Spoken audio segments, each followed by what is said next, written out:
Welcome to BDTV Live. We're here at St George's Park for another season of the English Super League. Some big teams returning, some new faces coming to the league. Who's going to be coming out as champion? We'll find out.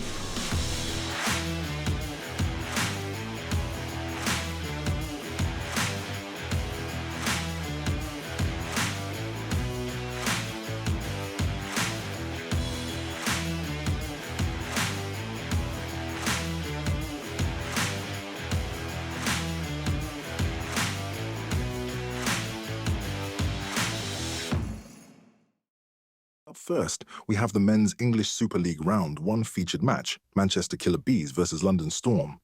Last season, both teams finished on 24 points, with Storm beating Bees to third place in the league on set difference. Who's going to come out on top in the first round match? We shall see as we join part way through the first half with your commentators, Sam and Kath Ward. Your main characters, if you will, we've got a lot of big arms coming up into the neutral zone for the first phase for both teams, but I think a lot of it's coming down to the survivability of those other players at the back when they don't necessarily have balls in hand. Case in point, really. So a big lateral movement, that was Dunford, right? That was Dunford. Yes. But it still gets hit in the ankles, which is frustrating. Maybe moved slightly too early, or otherwise excellent tracking from Storm. But equally, same again, Sam Laverty hit straight in the knees. He would have fancied a catch out of that, but he's not been that lucky this time. Britnell Craven and Ndumbe with the balls for Storm. 3-ball attack coming from Bees. 1-ball release. And a trade between Britnell Craven and Woodall on the far side. Storm very happy to commit to these trades to extend their player advantage or maintain their player advantage as the game progresses. Trade Ndumbe, I believe, finds the mark on Wheel on the far side and manages to get out of the way of the response. Yeah, Storm take an extra player advantage. It's going to be quite a tall order to take a catch if Storm elect to throw 3. They do. Oh, 3 blocks though. Yeah, blocks and bounces, so Badley survives, and they've got Storm. Bees have 4 balls to play with now. So we'd like to see 2 balls on the same target, I think. Yeah, just to try and get that imagine hit. So. Oh, we're going for a single ball release. And Newton, by more luck than judgment, keeps hold of that ball and waves a slight hand of apology to Ndumbe. It feels like I've been slightly sold short there, but a catch is a catch. So they're being very calculating in this first position, really of finding themselves even with a fair amount of time played in the set, which is an interesting choice. And a hit Great from hit Dunford on onto Fowler, and Badley makes a mark on Anderson as well. Here we Leaves Sheehan, who I believe just come on for the set, left in a 1v3, and he's got certainly 3 balls if not 4, and good work by Badley to convert that trade. And convert 2 points for Bees, 5-3.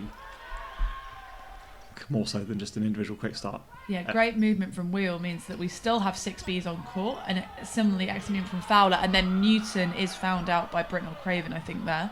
Yes, indeed. And Woodall goes for the punish, but Britnell Craven survives and gets 4 balls off the back of it. Millwood, who's just come on for the set, makes himself a nuisance as Fowler makes the mark, and Ndumbe sends one towards Cousins as well. Storm with 3 to play with after that. Play means that there's a lot of players investing these 4 balls to try and catch these cheap hits up court. Struggling to find purchase on that one, and Woodall pays the price with that 2-ball attack from Storm. Dunford sends one towards Anderson. I do find it interesting that with such generally big, Ndumbe and Britnell Craven are tall men. They've got 2 big wing threats on Storm, but Bees are not afraid to throw a single from a wing, which traditionally leaves that winger quite great take exposed. From Sorry, I've spoken over that, but yeah, that was an excellent catch from Sam Laverty. Sees Badly in the outbox. But again, these trades are currently almost always going in Storm's favour, unfortunately. Take from Anderson to finish off the set. And I Storm believe extend their lead. Now 7th Laverty, but Britnell Craven makes a mark in response. I believe this is a 1-minute set. So we're looking at about 30 seconds left. And that's a good catch from Sheehan. And Newton and Millwood try and make a miracle happen, but I believe that's that. Storm take that set and the half. 9-3. Bees have got a bit of a dilemma to solve in terms of how they can claw their way back into sets, because if Storm take an advantage, they're not letting it go willy-nilly. Yeah, I think it shows real confidence from the Storm side that they can hold a lead, because to engage in that sort of trading style play, you have to be very confident that your remaining players won't then sort of give away easier hits or catches. Here we go again. Third ball again with bees. Woodall charges forward. Fakes and blocked by Britnell Craven. Does well to get his legs out of the way. Yes. Good work from Dunford. Good hit on to Sood, and a real flurry of exchanges in amongst all that. Sees Woodall exit the court as well. I think they just want to keep control. They don't necessarily need to speed the game up. Yeah, I think case in point. And Newton, bless him, despite his stellar efforts as last player, and has been targeted there with with the 3 balls. With 3 balls, yeah, and Dunbay and Britnell Craven holding on to theirs, and they get the bonus of getting the ball back off the hit, so they have the opportunity to play with 3 again. Blocked out by Key on that occasion. 5-on-3 in favour of Storm. Amazing fakes. And a good hit from Millwood onto Ndumbe. And I think really Badley and Key really sold those fakes, and Millwood throwing slightly behind to manage to read the movement. That was a fantastic play. Came in over his hand, so he was lucky to get away with not being hit out of that exchange as well. Big pressure from Bees. Millwood's going to goes over Britnell Craven. Double counting opportunity, and is that a catch from Badley? I think potentially no not. No catch made. And good effort from Millwood, but Fowler finishes the job. And yeah, Storm really motoring. That plays into Storm's favour a little bit, based on the way that they've absolutely rattled off these sets to kick things off. And Sheehan doing Newton no favours by taking him out to kick things off. And a good follow-up hit from Ndumbe onto Badley. I think you can see that success in terms of that investing that 4th ball as an attack against the person who's about to counter. But investing that 4th ball means that his time on court is for no more, because Storm target him with all 3. But in credit to Bees, we're down to 2-on-2. A 2v2, yes. Not sure if there's a line thought in there, but regardless, we're level here. But a good follow-up hit onto Key from the double running counter from Sheehan and Sood. He did so much hard work to get right to the back of court to try and absorb that block, and I think it must have just been deflected off his inner leg. Bees team, you've got a lot of very experienced, very accomplished players. You've also got a lot of foam players, and I just think sort of makes for an interesting perspective shift, doesn't it? This format is very, very unforgiving. I think a wise choice to just turn away from that ball. Great dodge from Matt Key though, just sliding into the middle. No risks taken. Get 3 balls. Try and get a hit. 30 seconds to go. Hit required, and there we go. Woodall makes it on Sheehan, and Britnell Craven sends one back. Skips over Britnell Craven. Level here. Bees would be keen to finish it, get some momentum into their next game, finishing this off with a win. Dunford sends one towards Sood. About 15 seconds to go. Great movement from Sood. 3 balls. Does Storm blink and throw 2? No. Ndumbe sends 1. Lavity sends another. And Millwood makes the hit. Block up by Britnell Craven. Sends one back towards Woodall. But which has not found target. And there we go. That's that. Bees take that final set to make the scoreline at least a little bit more respectable and claw back some momentum going into the next game. So thanks for joining us, James. Pretty dominant display there. Kind of, what are your thoughts about it?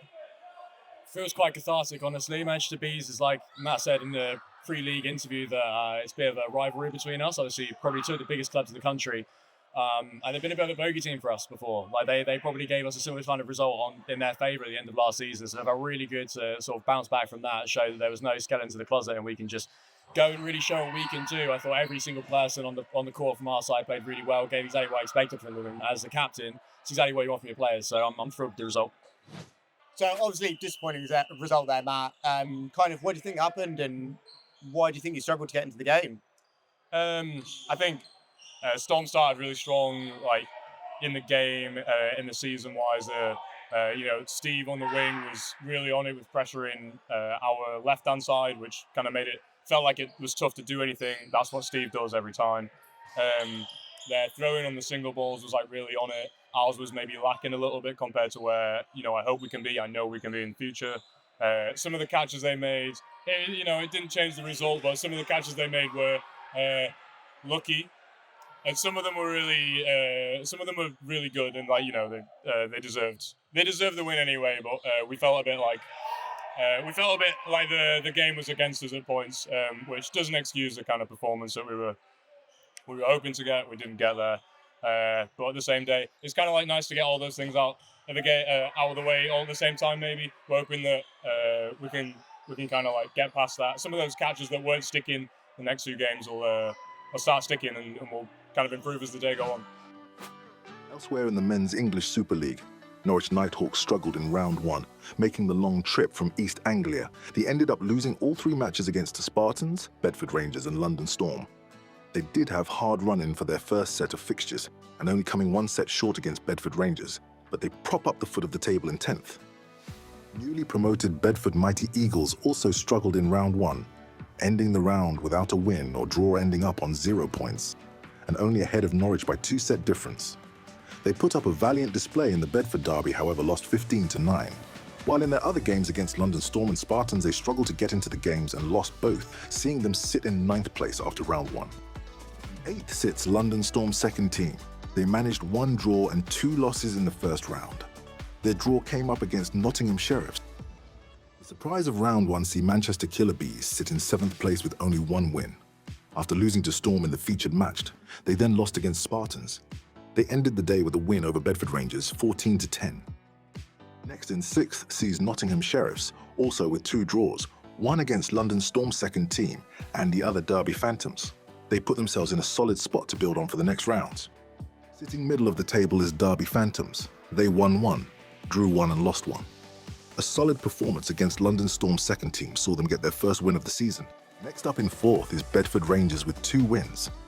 Their 1 loss came up against Manchester Bees, but put in great performances against Bedford Mighty Eagles and pulled through against Norwich Nighthawks to see themselves in 4th place after round 1. First of the teams to go unbeaten in round 1 is returning champions Lutterworth Meteors, winning 3 from 3. A solid performance in their first 2 games saw them beat Derby Phantoms and London Storm's second team. Their 3rd win came in a game many thought to be closer than expected against Nottingham Sheriffs 13-9. The next team with 3 wins from 3 is Spartans, only behind London Storm by 2-set difference. Strong performances against Bees, Eagles and Nighthawks sees them sit in 2nd place at the end of round 1. And finally, at the end of round 1, London Storm first team find themselves at the top of the table. Carrying on from their strong win the featured match, they also beat Bedford Eagles, Norwich Nighthawks in similarly dominating fashion.